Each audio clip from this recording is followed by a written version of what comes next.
সবাইকে নমস্কার। নতুন বছরে আমার নতুন চ্যানেল দি ভিডিও ডায়েরিসে আপনাদের ওয়েলকাম জানাই। নিউ ইয়ার সবার আনন্দে কাটুক আর সবাই ভালো থাকুন। ইউটিউবে আমার ফার্স্ট ভিডিও আপলোড করে আমি আমার ইউটিউব জার্নি শুরু করছি।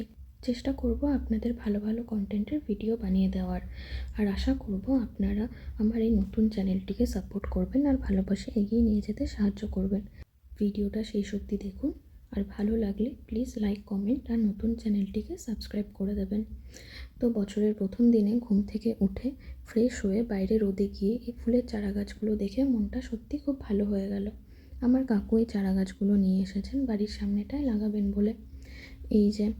এই উঠোন পেরিয়েই যে জায়গাটা দেখতে পাচ্ছেন, এখানেই চারা গাছগুলো লাগানো হবে।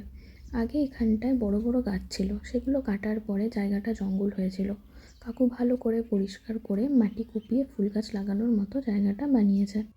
এই যে আমাদের যে গলির রাস্তাটা, এটা আমাদের উঠোন অবধি এসেই শেষ, কারণ তারপরে আর কারো বাড়ি নেই, সবই আমাদের মাঠ, চাষের জমি। ফোন ক্যামেরা বাড়ির দিকে ঘোরাতেই দেখলাম মা হাতে নারকেল নিয়ে দাঁড়িয়ে আছে। আমাদের বাড়ির পেছনে নারকেল গাছ থেকে পড়েছে নারকেলটা, মা আওয়াজ শুনে গিয়ে নিয়ে এসেছে। বাড়িতেই ছিলাম, কোনো কাজ ছিল না আজকে, আর গালে অনেক ব্রণ হয়ে গেছে, তাই চলে গেলাম বাগানে নিম পাতা তুলতে। নিম পাতা আর কাঁচা হলুদ বেটে মুখে লাগাবো বলে। হলুদ আগে থেকেই তোলা ছিল ঘরে, তাই আর হলুদ তুলব না। আমাদের বাড়ি থেকে আমাদের এই মাঠে আসার রাস্তাটা কিন্তু খুবই সুন্দর, চারপাশে গাছপালা, আবার পুকুরও আছে। চলো নিম পাতা তুলে নিয়ে আপনাদেরকে এই জায়গাটা বেশ ঘুরে ঘুরে দেখাই। এই যে বাড়ি থেকে মাঠে আসার রাস্তাটা, ডান দিকে রয়েছে পুকুর, আর বাঁদিকে বাগানে রয়েছে কয়েকটা কাঁঠাল গাছ, দুটো বেল গাছ, আর আম গাছও আছে কয়েকটা। ড্রেন দিয়ে জল যাচ্ছে আমাদের চাষের জমিতে। স্যালো মেশিন চালানো হয়েছে ফসলে সেচ দেওয়ার জন্য। কত পাখির আওয়াজ শোনা যাচ্ছে, একবার শুনুন।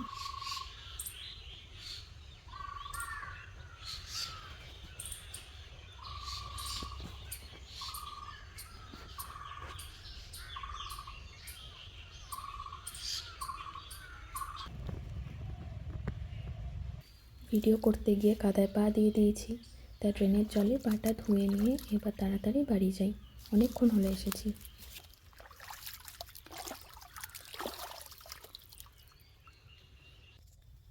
আমাদের পুকুরে এখন জল কমে গিয়ে নেই বললেই চলে, আর কেউ কোনো কাজে এখন পুকুরের জল ইউজ করেন না বলে পুকুরে নামার এই ঘাটেও জঙ্গল হয়ে রয়েছে। তবে আমি ছোটোবেলায় নিজেও অনেক স্নান করেছি, আর তখন আমাদের পুকুরে সবাই স্নান করতো আর পুকুরের জল নিয়ে রান্নাও করতো। এই যে পুকুরে কল বসানো দেখলেন, যখন জলের লেয়ার অনেকটা মাটির নিচে চলে যায় তখন আমাদের স্যালো মেশিন এনে এই কলের সাথে বসানো হয় জমিতে জল দেওয়ার জন্য। এই যে আমাদের গরু ঘর, দুটো বড় গরু আর একটা বাছুর। এই দুটো গরুরই সম্ভবত দুধ হয়, বা একটার, আমি ঠিক জানি না। তবে বিকেলে যখন গোয়ালা আসে তখন খাঁটি দুধ নেওয়ার জন্য লাইন পড়ে যায় সবার। না, এবার তাড়াতাড়ি করে গিয়ে নিম পাতাগুলো ছাড়িয়ে নেব। নিম পাতা আর হলুদ আমি ভালো করে ধুয়ে নিয়েছি, তবে এবার পাটা লাগবে বাটার জন্য। পাশে পাড়ার একজন পিসির বাড়ি থেকেই পাটাটা নিয়ে এলাম। এই পাটায় কোনো রকম মশলা বা লঙ্কা, পেঁয়াজ, রসুন কিচ্ছু বাটা হয় না, তাই পাড়ার সবাই এই পাটা নিয়ে নিম পাতা, হলুদ এই জাতীয় বাটাবাটির কাজে ইউজ করে।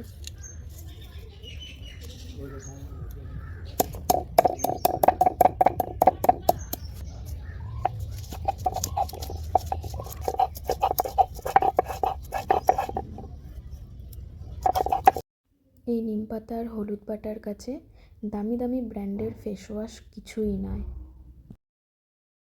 ব্যাস, নিম পাতা আর হলুদের পেস্ট আমার রেডি।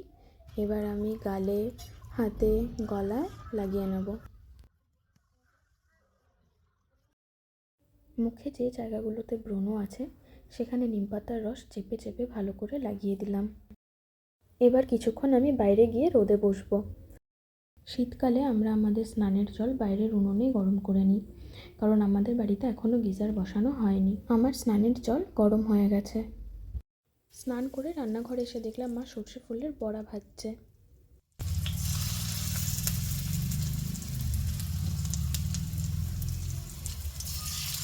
মা সবসময় আমরা খেতে বসার 2 মিনিট আগেই যে কোনো বড়া গরম গরম ভেজে দেয়, আগে থেকে ভেজে রাখে না। আর এই সর্ষে ফুল আমাদের জমিতেই চাষ হয়েছে। এই জিনিসটা হলো আমাদের বাড়িতে তৈরি খাঁটি দুধের ঘি। কি সেন্ট আর কি টেস্ট, কেমন একটা সেন্ট, ভালো না? বছরের প্রথম দিন ছিল, তাই ওই দিন আমরা নিরামিষই খেয়েছিলাম। ঘিটা ভাত দিয়ে মাখিয়ে তার সাথে গরম গরম সর্ষে ফুলের বড়া দিয়ে খেতে জাস্ট হেব্বি লাগছিল। খাওয়ার পরে আমি একটা চেয়ার নিয়ে চলে গেলাম পুকুর পাড়ে রোদে বসবো বলে। পাড়ার অনেকেই এসে দেখলাম বসেছে। আর আমাদের এই পুকুর পাড়ে গাছের তলায় সবাই গরমকালে এসেও বসে থাকে কারণ খুব হাওয়া থাকে বলে, আর শীতকালে এসে বসে থাকে কারণ অনেকক্ষণ রোদ থাকে বলে। বেলা শেষ হতে চললো, সূর্যের আলো অনেকটাই কমে এসেছে। মাকে দেখলাম মাঠে বিনস তুলতে এসেছে, তাই আমিও চলে এলাম। তাই তো সেখানে কষি ওই আরেকটা রয়েছে। থাক এগুলো কষি। না না, এই যে থাক না, বড় হোক, আবার খাবি তো।